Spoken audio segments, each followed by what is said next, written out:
कि उपचुनाव में हार के बाद आरजेडी में घमासान मच गया है। विधायक भाई वीरेंद्र ने अपनी ही पार्टी के मुख्य प्रवक्ता शक्ति यादव पर हमला बोला। भाई वीरेंद्र ने कहा कि मेरे नेता सिर्फ लालू और तेजस्वी हैं। शक्ति यादव को चेतावनी देते हुए भाई वीरेंद्र ने कहा कि उनका सारा कच्चा चिट्ठा हमारे पास है, मैं खोल दूंगा तो मुंह दिखाने के लायक नहीं रहेंगे। 22 आदमी विधायक था, कई लोग बदल गए, भाई वीरेंद्र नहीं बदला। आज 2025 में 25 विधायक हैं। मैं राजनीति कर रहा हूं तेजस्वी जी को मुख्यमंत्री बनाने के लिए, और तुम लोग तेजस्वी यादव का चेहरा दिखाकर लोगों से माल वसूलने का काम करता है, भेंट करवाने का काम करता है। लालू प्रसाद यादव नेता है और लालू यादव ने तेजस्वी यादव को ताज दिया है, तो हमारे नेता तेजस्वी प्रसाद यादव, और वो सब पर वो चाहेंगे कि हम इनको भी अपने इर्द गिर्द रखें। तो मैं लालू यादव का, तेजस्वी यादव का आदमी हूं, किसी ऐसे लोगों का नहीं जो चिंदे चमड़े का सप्लायर करते हैं, वैसे लोगों का आदमी मैं नहीं हो सकता। और वो संभल जाएं, नहीं तो उनका सारा चीज मेरे पास है, मैं खोल दूंगा। और घर से भागा था, किस कारण से भागा था ये भी मैं जानता हूं। कितने सालों के बाद तुम घर गया ये भी बात मैं जानता हूं। और संवाददाता नीरज हमारे साथ जुड़े हुए हैं। नीरज, देखिए, भाई वीरेंद्र ने जिस तरह से चेतावनी दी है शक्ति यादव को, काला चिट्ठा खोलने की बात उन्होंने कही है, किस तरह से लिया जाए इस बयान को? आखिर क्या चल रहा है पार्टी के भीतर शक्ति यादव और भाई वीरेंद्र के बीच? बिल्कुल, देखिए, राजद में ही अंदर कलह शुरू हो गया है। एक बयान से ये अंदर कलह जो कह सकते हैं कि सामने आने लगा है। पार्टी के प्रवक्ता हैं, प्रमुख प्रवक्ता हैं शक्ति यादव, उनके तरफ से भाई वीरेंद्र को लेकर के एक बयान दिया गया कि वो वरिष्ठ नेता हैं, वो अपना जो कुछ बोलना है बोले। और इस बयान के बाद आज जो बयान आया है भाई वीरेंद्र का, वो काफ़ी चौंकाने वाला है।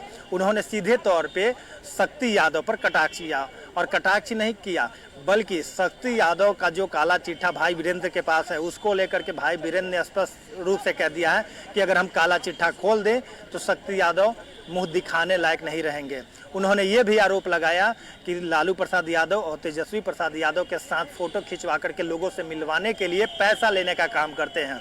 लेकिन मेरे पास तमाम सबूत है। ये भाई वीरेंद्र का आरोप है शक्ति यादव का।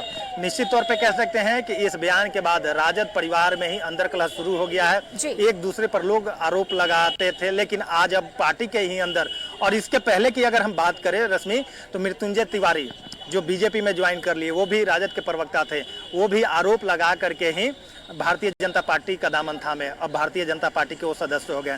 निश्चित तौर पर एक बार फिर से राजद परिवार में ही अंदर कलह शुरू हो गया है। शक्ति यादव पर आरोप भाई वीरेंद्र ने लगाया है कि वो, आप ऐसा बयान आप अपने दर्शकों को सुनाने का काम कि आप भी सुनी है कि कौन है जो चमड़ी का सप्लायर है। इस तरह का बयान का प्रयोग किया गया है भाई वीरेंद्र की तरफ से। अब निश्चित तौर पे शक्ति यादव की तरफ से अभी इस मामले को लेकर के कोई बयान नहीं आया है, लेकिन निश्चित तौर पे इस तरह की बयानबाजी से हर पार्टी प्रवक्ता को बचना चाहिए। लेकिन जिस तरीके से कल शक्ति यादव की तरफ से भाई वीरेंद्र को लेकर के बयान दिया गया, बिल्कुल नीरज, और जो अंतर कला है वो अब खुलकर सामने आ रहा है। फिलहाल अब देखना होगा कि शक्ति यादव की इस पर क्या प्रतिक्रिया होती है। बहुत शुक्रिया नीरज आपका इस जानकारी के लिए। और इधर देखिए, आरजेडी में मचे घमासान पर जेडीयू विधायक श्याम रजक ने अपनी प्रतिक्रिया दी है। श्याम रजक ने कहा कि अभी इंतजार कीजिए, अभी तो शुरुआत हुई है, आगे आगे देखिए होता है क्या। औरंगजेब और अकबर की लड़ाई भी फेल हो जाएगी। सुनिए क्या कुछ कह रहे हैं।